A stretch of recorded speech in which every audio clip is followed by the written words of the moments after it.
नमस्कार, मैं हूं doctor Smita Dhingli, fetal medicine consultant. आज मैं आपसे बातचीत करना चाहती हूं प्रीटर्म लेबर के बारे में। प्रीटर्म लेबर यानी अपरिपक्व प्रसव।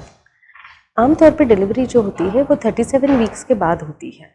हम तारीख जो देते हैं डिलीवरी की वो 40 हफ्ते की होती है, पर केवल 4% प्रेगनेंसीज ही होती हैं जो 40 हफ्ते पर डिलीवर होती है। तो जो आपको तारीख दी गई है उससे 2 हफ्ते पहले से लेकर 1 हफ्ता बाद तक इतना बड़ा समय रहता है जब आपकी डिलीवरी कभी भी हो सकती है। जब भी ऐसी कुछ स्थितियां बने कि आपकी डिलीवरी 37 वीक से कम में हो रही है तो उसे हम प्रीटर्म लेबर कहते हैं। अब इन्हें अलग अलग कैटेगरी में बांटा गया है कि 37 वीक से पहले में डिलीवर होने वालों में भी यदि कोई 28 हफ्ते से कम में डिलीवर हो रहे हैं तो उन्हें वेरी प्रीटर्म कहा जाता है, और 28 हफ्ते के बाद से लेके तो 36 हफ्ते तक ले रहे हैं तो वो प्रीटर्म लेबर कहलाता है। अब कई कारण हो सकते हैं जो माँ में हो या बच्चे में हो जिसकी वजह से प्रीटर्म डिलीवरी हो जाती है। सबसे बड़ी बात ये आती है कि प्रीटर्म डिलीवरी में मुश्किल ये होती है कि बच्चा जो है समय से पहले आया है और जो फेफड़े होते हैं, बच्चे के लंग्स होते हैं, वो प्रेगनेंसी के एंड की तरफ, मतलब जैसे जैसे हम 40 हफ्ते के पास पहुंच रहे होते हैं तब डेवलप होते हैं। और डेवलप्ड लंग्स जो होते हैं वही बच्चे के बाहर आने के बाद जो बच्चा पहली सांस लेता है तो वो एक पैराशूट की तरह, एक बलून की तरह फूलते हैं।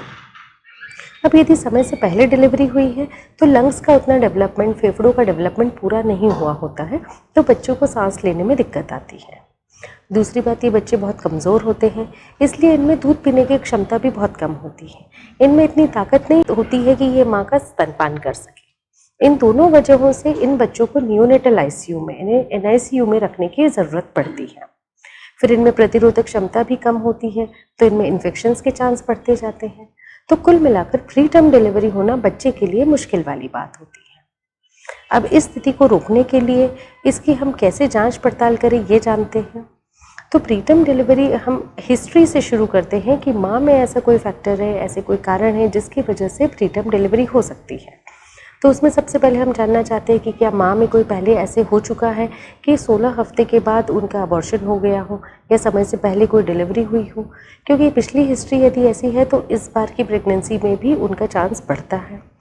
दूसरी बात ये होती है कि माँ की कोई सर्जरी हुई है जिसकी वजह से ये चांसेस बढ़ जाए, बच्चादानी के शेप में कोई अलग बनावट हो जिसकी वजह से ये चांस बढ़ जाए, या माँ में सिगरेट, तम्बाकू, अल्कोहल ऐसी सेवन की कोई आदत हो, माँ को ब्लीडिंग हुआ हो, उनमें भी ये स्थिति बनती है कि डिलीवरी समय से पहले हो जाए।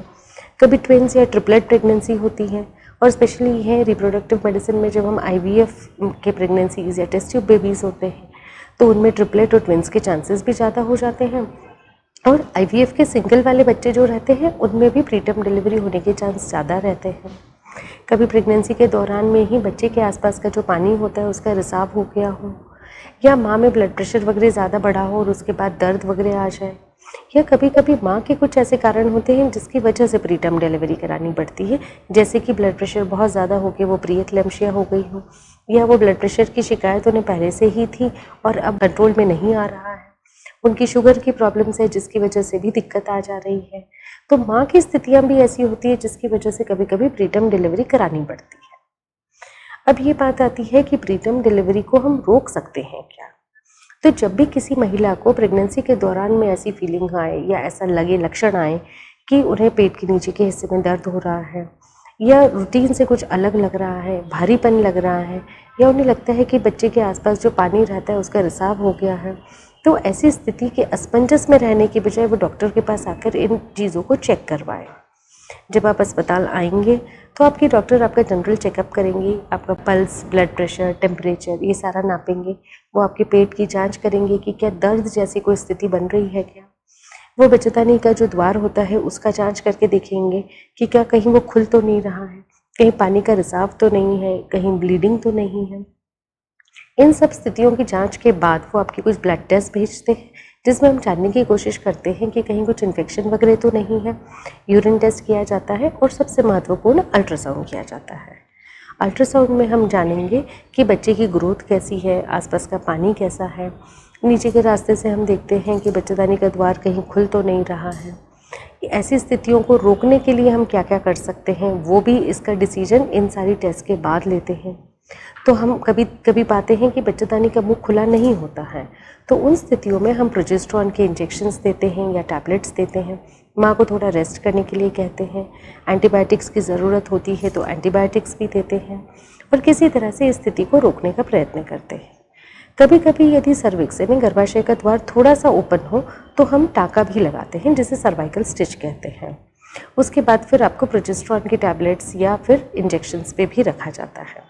तो कोशिश यही की जाती है कि प्रीटर्म डिलीवरी को रोका जाए, पर वो एक लिमिट तक ही हम रोक सकते हैं। यदि प्रीटर्म डिलीवरी हो ही जाती है या होने की स्थिति होती है तो हम चाहेंगे कि ऐसी डिलीवरी ऐसे सेंटर में हो जहाँ पे न्यूनेटल आईसीयू यानी छोटे बच्चों के आईसीयू का सेटअप बहुत अच्छा हो, क्योंकि इन बच्चों को फेफड़े डेवलप नहीं हुए होते हैं तो सपोर्ट की बहुत ज़्यादा ज़रूरत पड़ती है। कभी कभी ऐसी भी स्थिति होती है कि हमारे पास कुछ समय होता है, तो उस समय में हम कॉर्टिकोस्टेरॉइड्स के इंजेक्शन देते हैं और वो 24 घंटे के अंतराल पे लगाते हैं। इस स्टेरॉइड्स के इंजेक्शन से लंग्स की मजबूती में मदद मिलती है और न्यूनेटल आईसीयू में जब बच्चा है तो उसे सर्फेक्टेंट करके जो लंग्स के हेल्प के लिए दवाई होती है उसकी ज़रूरत भी कम पड़ती है। अब प्रीटर्म डिलीवरी को रोकने के लिए या इसका अंदेशा पहले से अपन ले सकें, इसके लिए क्या कर सकते हैं? तो जब आप 12 से 13 हफ्ते वाला एंटी स्कैन करते हैं उस टाइम पर आपका इंटरनल टेस्ट करके गर्भाशय का द्वार यानी सर्विक्स को देखा जाता है और उसकी लेंथ के हिसाब से और आपकी पिछली हिस्ट्री के हिसाब से हम ये जानने की कोशिश करते हैं या रिस्क असेसमेंट करते हैं कि इस प्रेगनेंसी में ऐसा होने का चांस कितना है। तो यदि इसमें हमारी कट ऑफ वैल्यू या इसमें आता है कि चांसेस ज़्यादा हैं तो आपको शुरू से प्रोजेस्टेरॉन के सपोर्ट पे रखा जाता है और आपके डॉक्टर आपकी ज़्यादा निगरानी में रहते हैं। इसी तरह से 5वें महीने के स्कैन में भी हम सर्वाइकल असेसमेंट करते हैं।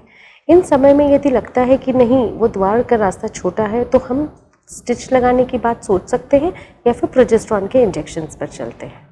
तो ये बहुत इंपॉर्टेंट हो जाता है कि हम सर्वाइकल असेसमेंट करके आपकी ये रिस्क जानने की कोशिश करें। अब प्रीटर्म डिलीवरी हो ही जाए या होने वाली हो तो एक अच्छा सेटअप होना बहुत ज़रूरी होता है।